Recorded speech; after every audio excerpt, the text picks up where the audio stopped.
लोहारू से सांवरमल वर्मा। माननीय प्रधानमंत्री श्री नरेंद्र मोदी जी के नेतृत्व में केंद्र सरकार के 12 वर्ष पूर्ण होने के उपलक्ष्य में जोगीवाला मंदिर भिवानी में आयोजित हवन कार्यक्रम में सहभागिता करते हुए भिवानी महेंद्रगढ़ लोकसभा क्षेत्र के सांसद चौधरी धर्मवीर सिंह जी ने कहा कि वर्ष 2014 में देश को अनेक चुनौतियों और समस्याओं से घिरी परिस्थितियों में नेतृत्व मिला था, लेकिन प्रधानमंत्री मोदी जी ने दूरदर्शी सोच, मजबूत इच्छा शक्ति और योजनाबद्ध कार्यशैली के माध्यम से भारत को विकास और आत्मनिर्भरता के नए पथ पर अग्रसर किया है।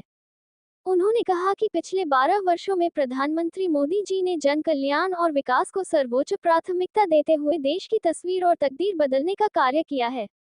बिना किसी अवकाश के निरंतर राष्ट्रीय सेवा में समर्पित रहकर उन्होंने देश को वैश्विक स्तर पर नई पहचान दिलाई है। चौधरी धर्मवीर सिंह ने प्रधानमंत्री मोदी जी के उत्तम स्वास्थ्य एवं दीर्घायु की कामना करते हुए कहा कि भारत वर्ष 2047 से पूर्ण विकसित राष्ट्रीय बनने के नक्शे को अवश्य प्राप्त करेगा। देखिए 8-10 थोड़ा साइड में। आज विकसित भारत 2047 तक कैसे बने, हमें बहुत ही अच्छा सुनहरी मौका मिला है। हमारे देश के प्रधानमंत्री आदरणीय नरेंद्र मोदी जी, जिनको आज पूरे 12 साल पहले जब सरकार बनी, नेहरू जी जब 1952 में बने तो इलेक्टेड प्रधानमंत्री का टाइम उसको भी हम क्रॉस कर चुके हैं।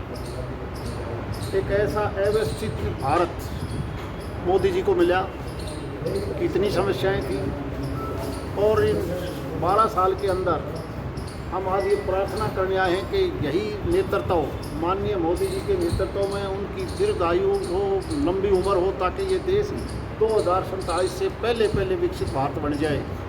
आप देखते होंगे कितनी समस्याएं थी, सरकारें बहुत आई, लेकिन योजनाबद्ध तरीके से हम काम नहीं कर पाए पिछली सरकारों में। आज वेलफेयर से लेके डेवलपमेंट तक, पानी से लेके बिजली तक, किसान से लेके मजदूर की समस्या, गरीब आदमी का पेट भरने से लेके कनेक्टिविटी तक, रोड की हो, रेल की हो, जहाज की हो, एक ऐसा भारत तेज़ी से आगे बढ़ रहा है, इसमें किसी प्रकार की रुकावट ना आए, माननीय मोदी जी की आयु लंबी हो, उसकी प्रार्थना करने के लिए आज हम जोगीवाला मंदिर में आए।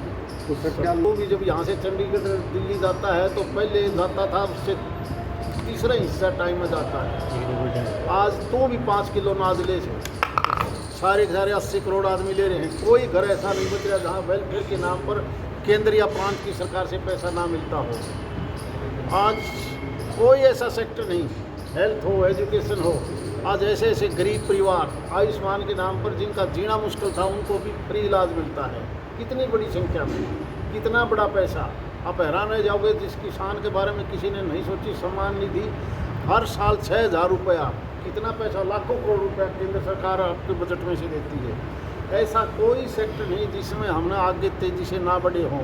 अगर उसी प्रकार मिली जुली सरकार पिछली सरकारों की तरह रहती तो हमारे हालात भी पाकिस्तान से बुरे हो जाते।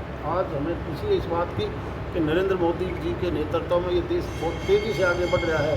आज ये सारा देश 142 करोड़ का देश इसीलिए प्रार्थना करता है कि ऐसा महापुरुष की लंबी उम्र हो, ताकि ये देश एक इसी प्रकार से तेज़ी से आगे बढ़े। राज्य में सेंटर में जो आपने लगातार किसानों की आवाज़ उठाई है, चाहे वो फसल बीमा की बात है या कुछ, मैं कहता हूँ केवल आवाज़ उठाने की बात नहीं, प्रधानमंत्री जी पहले ऐसे इंसान हैं जो 12 साल के अंदर एक दिन भी जिसने छुट्टी नहीं ली, केवल और केवल देश के लिए लगे रहे। ऐसा आदमी आपको कहीं पर भी जिला स्तर से प्रदेश स्तर पर कोई नेता, कोई अधिकारी नहीं मिलेगा।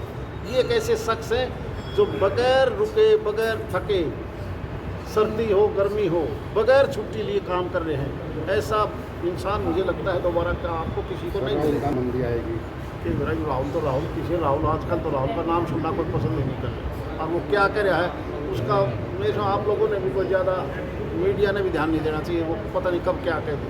महंगाई कई चीज़ों में जो आप महंगाई कह रहे हो, अगर किसान की फसल का रेट नहीं बढ़ेगा, टमाटर उसका 2 रुपये किलो बिकेगा, तो आप क्या किसान को मारना चाहोगे? सरकार फिर भी महंगाई जिस चीज़ में उसको रोकती है, किसान को फायदा देने के लिए उसको अलग से पैसा देती है ताकि तेल भी बढ़ा है, गैस सिलेंडर भी बढ़े। क्या दुनिया के रेट देखोगे कितने बढ़े हैं। जब जहाँ से तेल सप्लाई थी वो रास्ता ही जब रोक दिया हो इस वार ने, ईरान, इजराइल और अमेरिका के वार ने, दुनिया के सारे देश त्रस्त हैं। इसके बावजूद क्या रेट बढ़ाया? सरकार ने एक्साइज ड्यूटी सारी खत्म कर ली ताकि कंज्यूमर पर ज़्यादा असर ना पड़े। बहुत धन्यवाद। चाहे वो MP हो, MLA हो, वर्कर हो, 142 करोड़ का देश सब सारे का सारा केवल बीजेपी की तरफ देख रहा है। इसलिए उतल पुतल नहीं है, ये भाग दौड़ है। चलो हम मिल के सारा देश को आगे बढ़ाएंगे।